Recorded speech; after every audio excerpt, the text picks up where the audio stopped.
Daily വ്ളോഗിലേക്ക് എല്ലാവർക്കും സ്വാഗതം. ഹേ ഗൈസ്, നമ്മുടെ ഇന്നത്തെ പണി എന്ന് വെച്ച് കഴിഞ്ഞാൽ നമ്മൾ വീടും കാര്യങ്ങളൊക്കെ ഒന്ന് അടിച്ചു പറക്കി ജനലൊക്കെ ഒന്ന് കഴുകലായിരുന്നു രാവിലെ. എന്നിട്ട് പിന്നെ ഉച്ച കഴിഞ്ഞിട്ട് നമുക്ക് ഒരു വർക്ക് ഉണ്ടായിരുന്നു, ഒരു പ്രസ് മീറ്റ്. പിന്നെ നമ്മൾ അവിടെ നിന്നിട്ട് ചായയും പഴംപൊരിയൊക്കെ കഴിച്ചു. പിന്നെ നമുക്ക് അവിടെ വെച്ച് തന്നെ ഒരു ഇഫ്താർ സംഗമൊക്കെ ഉണ്ടായിട്ടോ ഗൈസ്.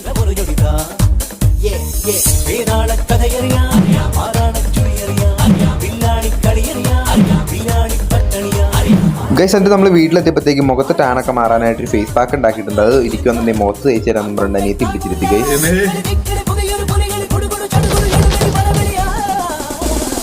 എല്ലാവരും ലൈക്ക് ചെയ്യാനും ഷെയർ ചെയ്യാനും സബ്സ്ക്രൈബ് ചെയ്യാനും മറക്കല്ല കേട്ടോ ഗൈസ്. എന്നിട്ട് എന്നെ കോലത്തിൽ ഇരുത്തിയിട്ട് പാക്ക് ഉണയും കഴിയുമ്പോൾ കഴുകി കളഞ്ഞേരെന്നും പറഞ്ഞിട്ട് അവള് പോയിട്ടോ ഗൈസ്. നിങ്ങൾക്ക് എന്തെങ്കിലും കണ്ടിട്ട് ചേഞ്ച് ചെയ്യുന്നുണ്ടോ? കമൻറ്റ് ചെയ്യാട്ടോ.